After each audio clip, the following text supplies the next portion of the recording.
So guys active R F pro बनाने के लिए मैं यूज़ कर रहा हूँ रेडियो की ये जो एम्पलीफायर आईसी है इसका यूज़ कर रहा हूँ।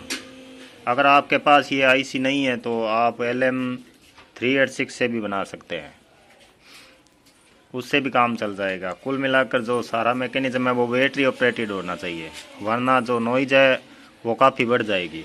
और जो आरएफ के सिग्नल पिकअप करने के लिए मैं जेफेट का यूज़ कर रहा हूँ।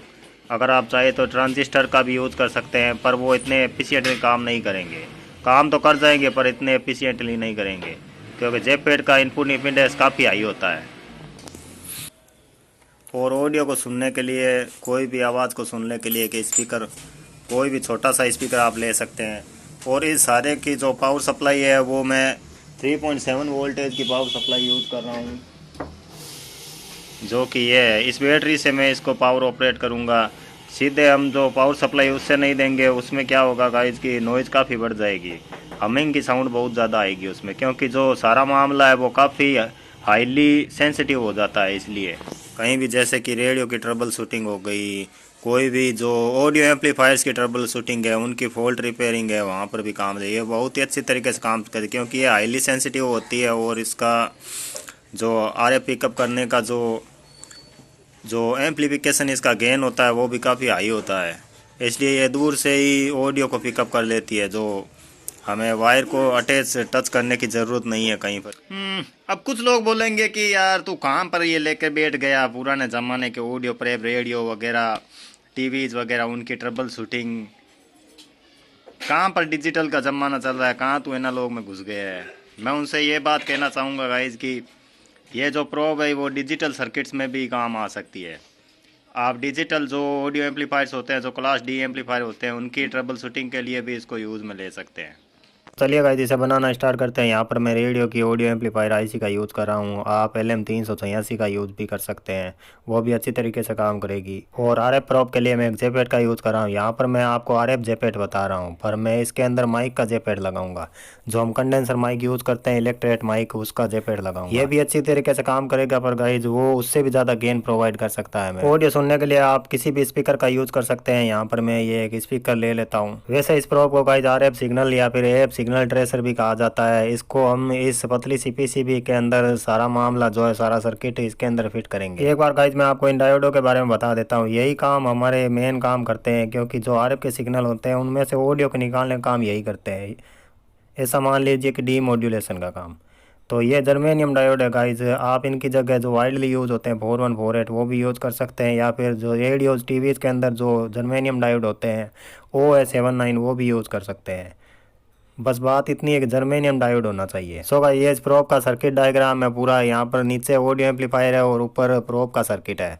यहाँ पर मैंने जेपेट का यूज़ किया 2SK596। ये इलेक्ट्रेट माइक्रोफोन में से मैंने निकाला था। आप कोई भी इलेक्ट्रेट माइक्रोफोन का जेपेट यूज़ कर सकते हैं। सिग्नल रिसीव करने के लिए यहाँ पर मैं कोक्स केबल ले रहा हूँ। इसका फ़ायदा ये है कि ये ग्राउंड शील्डिंग होती है। इससे नॉइज़ की जो थोड़ी बहुत मात्रा होती है वो भी एकदम कम हो जाती है।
सो गाइस RF प्रो बनकर तैयार है। और पहले मैं ये जेपेट यूज़ कर रहा था। ये एक RF जेपेट है।